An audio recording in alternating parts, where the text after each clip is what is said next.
जय माताजी मित्रों, मारी चेनल ममतानी रसोई में तमारुं स्वागत है। तो आज आपणे बनावीशुं घर में कई लीला शाकभाजी ना होय त्यारे बनावी शकाय अथवा तो कंईक चटपटू नवुं शाक खावानी इच्छा होय त्यारे बनावी शकाय तेवुं एकदम टेस्टी अने लाजवाब शाक बनावीशुं। अने शाक बनावવું पण एकदम सरळ छे अने बधाने नानाथी मोटा लई बधाने घरमां खूब ज भावशे अने बधानो फेवरेट थई जशे। तो अत्यारे आपणे शाक बनाववा माटे सौथी पहेला जे वस्तु लेवानी छे ते छे सींग।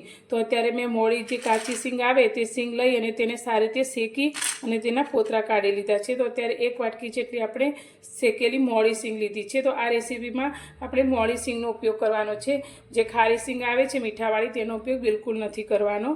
तो हवे आपणे आ सींगने अधकचरी पीसवानी छे। तो सींगने मैं मिक्सर में आ रीते पल्स मोड पर फेवरी अने पीसी लीधी है। तो तमे जोई शको छो आपणे आ रीते अधकचरो थोड़ा टुकड़ा रहे ते रीते पीसी है। तो आनो बिल्कुल पाउडर ना थवो जोईए, आ रीते अधकचरी रहे तेवी ज आपणे तेने पीसवानी छे। तो ज आपणा शाकनो टेस्ट खूब ज सरस आवशे। हवे सींगने आपणे थोड़ीवार माटे साइडमां मूकीशुं। हवे आपणे शाकनी एक तैयारी करी लईशुं मसाला माटेनी। तो अत्यारे मैं एक वाटकीमां 2 मोटी चमची जेटलुं दही लीधुं छे। दही अत्यारे आपणे एकदम मोळुं होय तेवुं लीधुं छे। हवे तेनी अंदर अत्यारे आपणे मसाला उमेरीशुं। तो अत्यारे 1 चमची आपणे लाल मरचुं पाउडर लईशुं, अर्धी नानी चमची आपणे हळदर पाउडर लईशुं, 1 चमची आपणे धाणा जीरुं पाउडर लईशुं अने शाकनो टेस्ट एकदम होटेल जेवो आवे तेना माटे अत्यारे मैं कसूरी मेथी लीधी छे, जे आपणे 1 चमची मोटी भरीने लीधी छे, जेने हाथथी मसळी अने अंदर एड करीशुं। आनाथी शाकनो टेस्ट खूब ज सरस आवे छे। तो लीली मेथी ने सुकवणी करीने राखी होय तेवी आपणे आ कसूरी मेथी अंदर एड करीशुं। हवे बधा ज मसालाने दही साथे सारी रीते मिक्स करी लईशुं।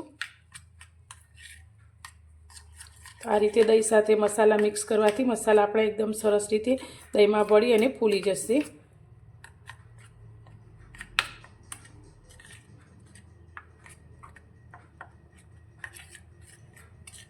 तो आ पेस्टने पण हवे थोड़ीवार माटे आपणे साइडमां मूकीशुं। अत्यारे शाकना वघार माटे आपणे गैस पर एक कढ़ाई लीधी छे। कढ़ाईनी अंदर अत्यारे आपणे तेल लईशुं। तो तेल अत्यारे आपणे 2 चमची जेटलुं लईशुं। तो तमे घरमां जे रीते तेल खाता होय ते रीते शाकमां लई शको छो। तो अत्यारे 2 मोटी चमची जेटलुं आपणे तेल लीधुं छे। હવે તેલને આપણે થોડું ગરમ થવા દઈશું। તેલ આપણું ગરમ થાય એટલે તેની અંદર અત્યારે આપણે 1 નાની ચમચી જેટલી રાઈ એડ કરીશું।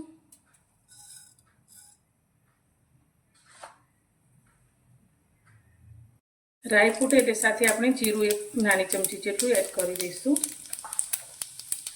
અને તેની સાથે આપણે થોડી હિંગ લઈ લઈશું। હવે વઘારને આપણે સાથે સાતળીશું।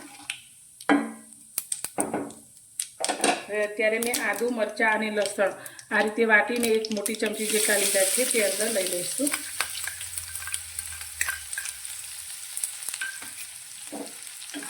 गैसनी फ्लेम थोड़ी धीमी राखी अने लसण मरचाने पण सारी रीते आपणे सातળી लईशुं।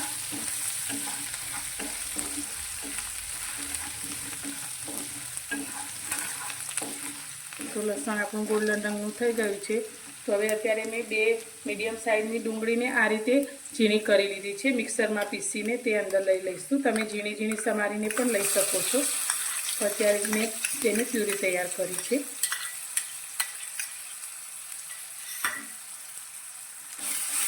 हवे डूंगळीने आपणे सारी रीते सातळवानी छे।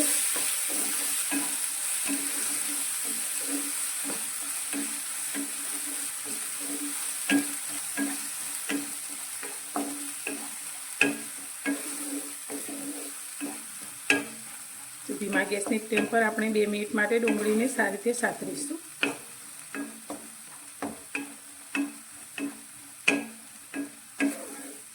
તો વિડીયોને તમે સ્કીપ કર્યા વગર પૂરો જોજો અને વિડીયો પસંદ આવે તો લાઈક કરવાનું બિલકુલ ભૂલતા નહીં। તો આ શાક બધાને એટલું પસંદ આવશે કે તમે વારે વારે આ શાકને બનાવશો। તો ઘરમાં કંઈ શાક હોય કે ના હોય તો પણ તમને આ શાક ખાવાનું વધારે પસંદ પડશે અને બાળકોને પણ આ શાક પસંદ આવશે।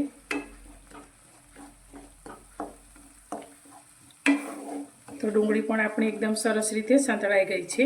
તો હવે અત્યારે 2 મોટા ટામેટાની મેં આ રીતે પ્યુરી તૈયાર કરી છે તે અંદર લઈ લઈશું। ટામેટા પણ તમે ઝીણા સમારીને લઈ શકો છો।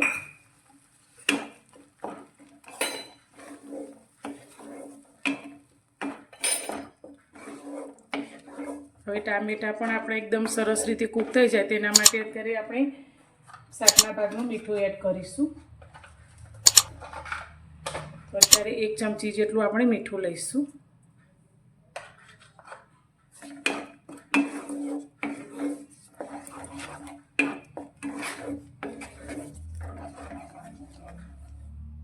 ડુંગળી અને ટામેટાને કૂક થતાં લગભગ 3 થી 4 મિનિટ જેટલો સમય થયો છે અને એકદમ સરસ રીતે બધું સંતળાઈ ગયું છે.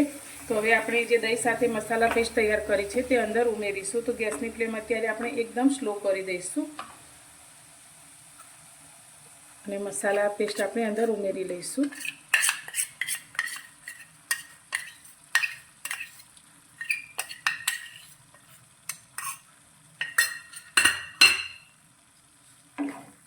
મસાલાને પણ 2 મિનિટ માટે આપણે આ ગ્રેવી સાથે સાંતળીશું. અને અત્યારે જ લીલી કોથમીર લીધી છે, જે આપણે અત્યારે આની અડધી વાટકી જેટલી લીધી છે તે અંદર ઉમેરી લઈશું. તો અત્યારે કોથમીર ઉમેરવાથી તેનો ટેસ્ટ ખૂબ જ સારો આવે છે.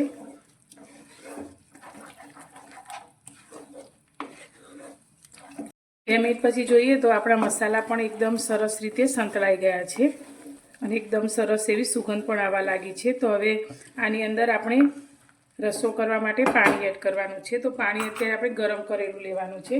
તો અત્યારે મેં 1.5 વાટકી જેટલું ગરમ કરેલું પાણી લીધું છે, તે અંદર ઉમેરીશું. તો તમારે જે રીતે અંદર રસો જોઈતો હોય શાકની અંદર તે રીતે પાણી ઉમેરી શકો છો.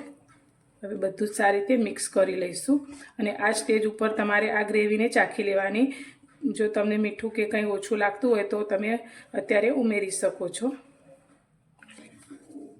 હવે આ ગ્રેવીને આપણે એક ઉભરો આવે તે રીતે ઉકાળવાની છે. તો ગેસની ફ્લેમ અત્યારે આપણે વધારે કરી દઈશું અને તેને ઉકળવા દઈશું.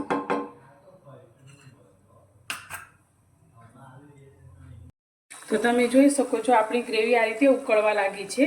તો હવે તેની અંદર આપણે જે શેકેલી સિંગનો ભૂકો તૈયાર કર્યો છે તે અંદર લઈ લઈશું.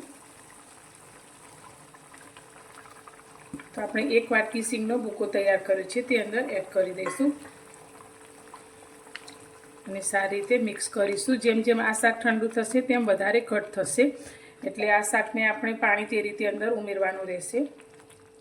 હવે ગેસની ફ્લેમ થોડી ધીમી રાખીશું અને તેની અંદર અત્યારે આપણે ગરમ મસાલો લીધો છે, અડધી નાની ચમચી જેટલો, તે અંદર એડ કરી દઈશું અને ફરી 2 મિનિટ માટે આ શાકને થવા દઈશું.